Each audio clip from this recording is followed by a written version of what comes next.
ha sido un verdadero ejemplo y anoche se pudo ver eso. Bueno, justamente el personaje invitado nuestro es Manuel José Campo Vidal, periodista español que estaba en ese acto que está citando Luisín en este momento. Buenos días, bienvenido al programa. ¿Qué tal? Bienvenidos a todos, un placer estar aquí. ¿Ha estado aquí en el país antes? Sí, claro, he estado como 20 veces, lo que pasa es que ahora llevaba casi 2 años sin venir. Por razones obvias. Por la pandemia. Claro. Pero sí, amo este país, lo sigo al detalle y tiene razón Luis, ayer hubo un acto verdaderamente extraordinario, emotivo, y déjeme decirle, Luis, el discurso, la semblanza de la hija de Adriano Miguel y Milce Tejada es una de las piezas más bonitas que yo he escuchado en los últimos meses. Es más, se lo he pedido al Defensor del Pueblo para ponérselo a mis alumnos en la clase de comunicación política avanzada, en Next Educación, ¿no? En la Escuela de Negocios Universitaria que yo dirijo, porque el ejemplo de esta joven era un magnífico discurso, bien escrito, de templanza, y tan bien leído y tan bien representado. Fue maravilloso, sinceramente, Dani. Mire, queremos aprovechar su presencia. Bueno, antes quiero brindarle una taza de café Santo Domingo. Muy bien, muy amable. Un brindis que nosotros reservamos para los invitados. No sabe cómo lo necesito a estas horas. Bueno, entonces, ¿cómo asume usted, cómo ve usted que se están produciendo los cambios a nivel de la comunicación? Hoy día creo que es un tema que tiene que ser de permanente análisis lo que está ocurriendo, cómo el periodismo ha ido cambiando, cómo tenemos otros actores en la comunicación que tienen tanto impacto o mayor impacto en ocasiones que el editorial que escribe un director tradicional de un diario. Bueno, yo creo que estamos en un momento de transformación, en un momento de transición, también en los medios de comunicación, y en una situación en la que todo va muy rápido. Y ahí es muy peligroso, porque muchas veces puede haber esa carrera de cambiar el paradigma. Yo fui el primero en darlo, sí, pero asegúrame que es cierto, porque si no es cierto, estamos perdidos. Entonces hay algunas teorías que dicen, bueno, la prensa ya no la lee nadie, la radio no la escucha, la televisión no se ve, todo es internet y todo son redes sociales. Y no es cierto, hay una convivencia de todos esos medios. La mayor parte de las cosas que salen en YouTube son fragmentitos de programas de televisión, por cierto.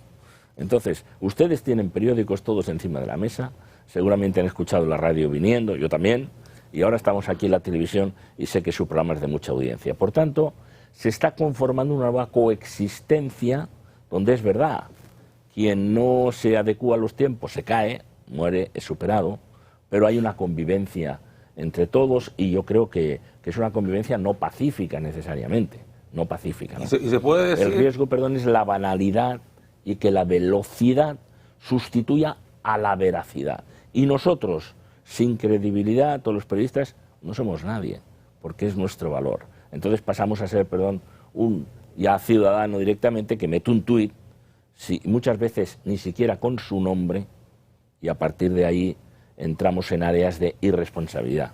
¿Y se puede decir que somos una media para medir la situación real?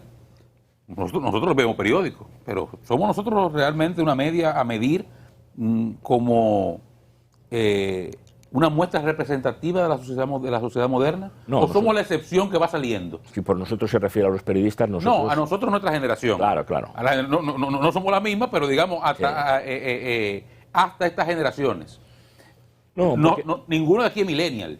No, los millennials tienen códigos diferentes. Sí, tienen códigos. Y los que vienen detrás de los millennials todavía más. En mi casa por la mañana siempre hay 2 periódicos encima de la mesa. Tengo muchas dificultades para que mis hijos de 20 años miren el periódico. Incluso los míos son más jóvenes, yo creo que la nunca página que le interesa. Los míos son más jóvenes. Le interesa mucho el deporte, pues se lo pongo allí. Mira lo que ha pasado. Los míos son más jóvenes y creo que nunca le han puesto la mano a un periódico. Ya. En mi casa llegan todos. Sí, claro.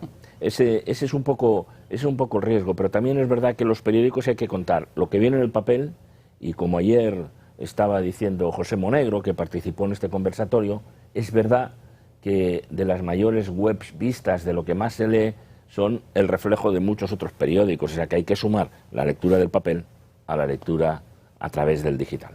En ese sentido, y digamos, profundizando en ese tema, ¿hasta qué punto este elemento de que ya a partir de estas plataformas digitales y estos contenidos que muchas veces son producto de algoritmos que deciden hasta qué usted va a leer?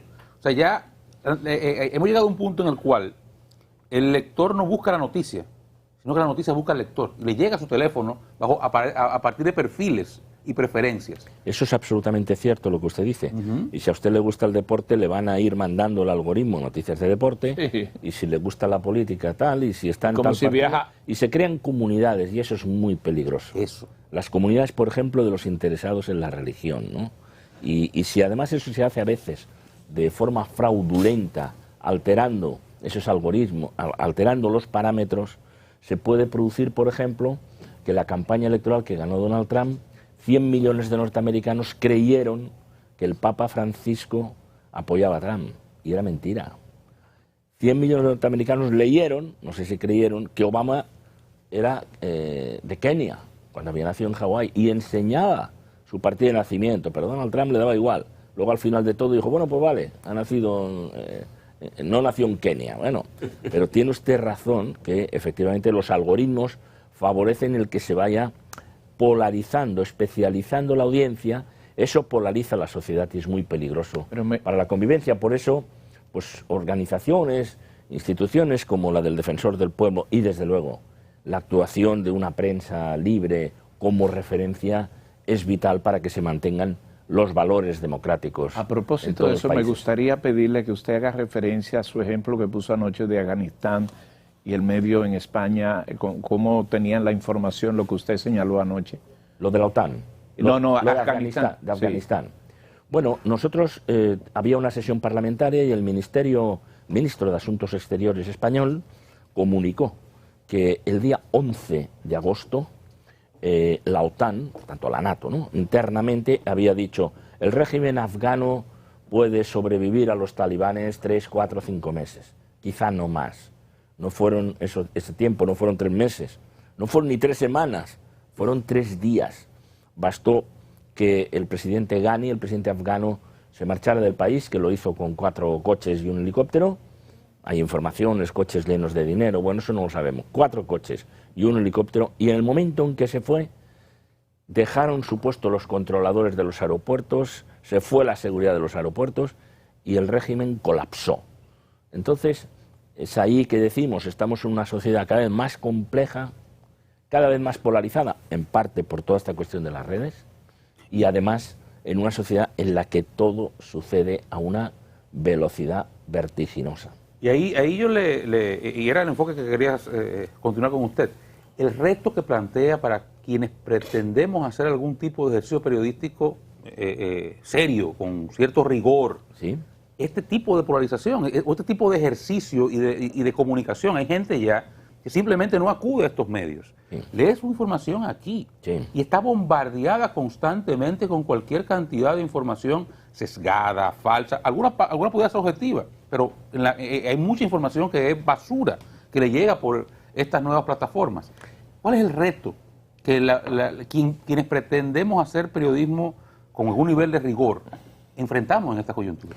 Bueno, yo creo que todos tenemos que partir de la base que la credibilidad es determinante. Si perdemos nuestra credibilidad, no somos nadie, como comentaba antes, ¿no?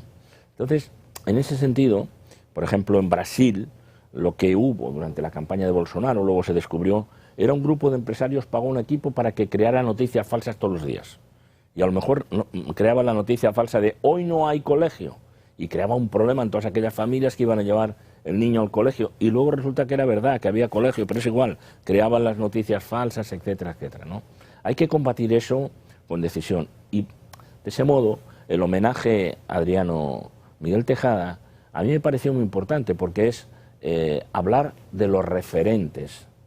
Los jóvenes periodistas y los jóvenes no periodistas deben tener referentes, si no, en las redacciones de todo el mundo se ha jubilado anticipadamente a muchas personas, se ha jubilado la experiencia. ¿Y de quién aprenden los jóvenes?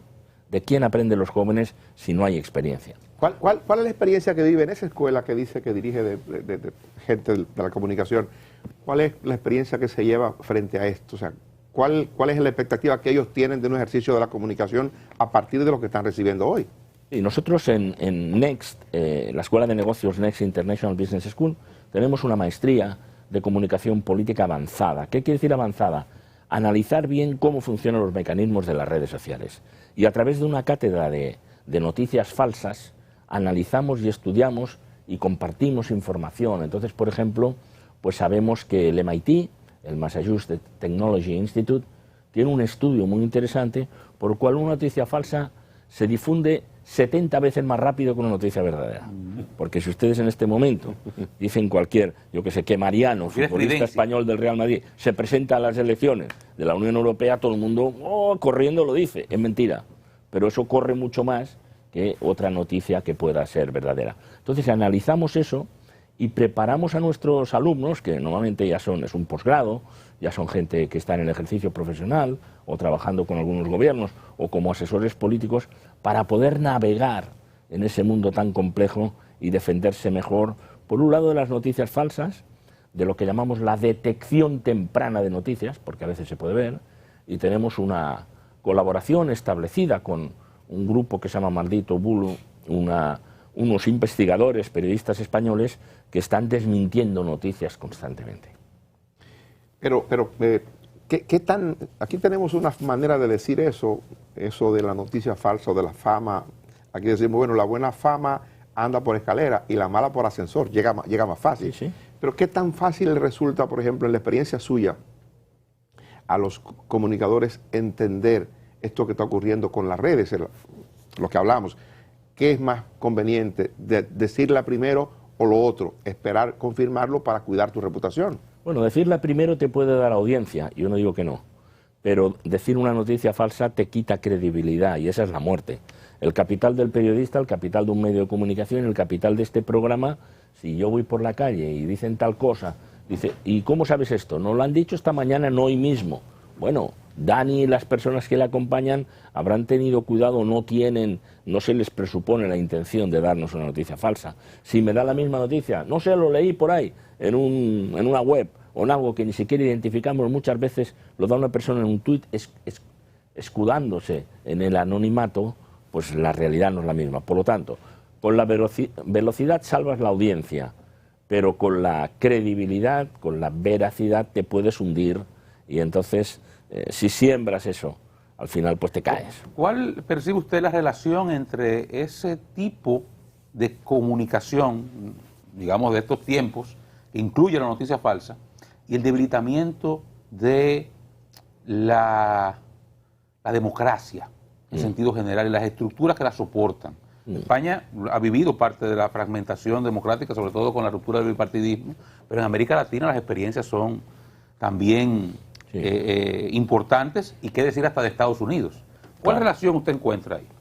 Bueno, a nosotros investigamos eso en nuestra cátedra en Next, estudiamos estas cuestiones y es muy interesante el tema que sugiere. En España, efectivamente, el bipartidismo quebró, aparecieron partidos nuevos, Ciudadanos, Podemos, por cierto, sus líderes han pasado... Vox. Están fuera, posteriormente ha venido Vox, efectivamente. Hay una fragmentación ahí muy alta. La democracia no está en crisis porque aparezcan más partidos.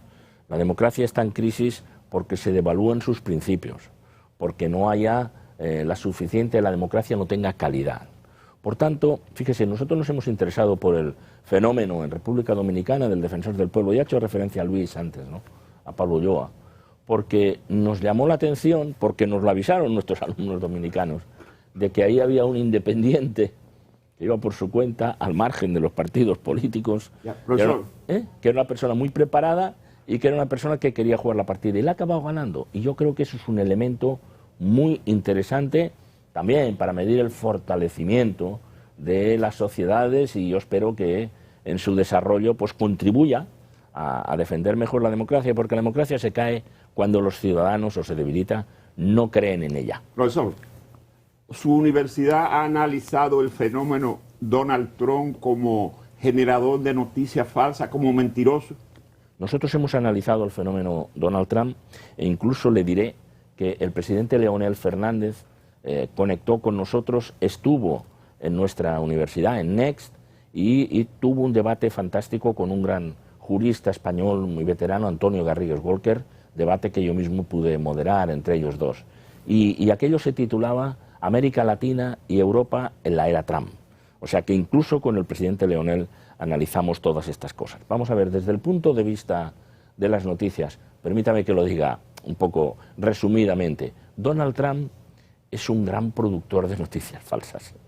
Él mismo acusa de noticias falsas, pero él mismo, en su campaña, en los debates, en todo momento, porque le da rentabilidad, porque conecta con un sector de la clase obrera americana, normalmente blanca, que está crispada porque el mundo cambia y la globalización le perjudica. Entonces él tuvo esa habilidad que hay que reconocerle de conectar con su atrevimiento, ¿no? Y su atrevimiento verbal con ese sector. No ganó las elecciones, pero gobernó. Ya sabe usted que tuvo 2,5 millones menos de votos que la señora Hillary Clinton, pero ese es el sistema norteamericano. Puede ganar, y ganó, uno que tenía menos votos que la otra persona.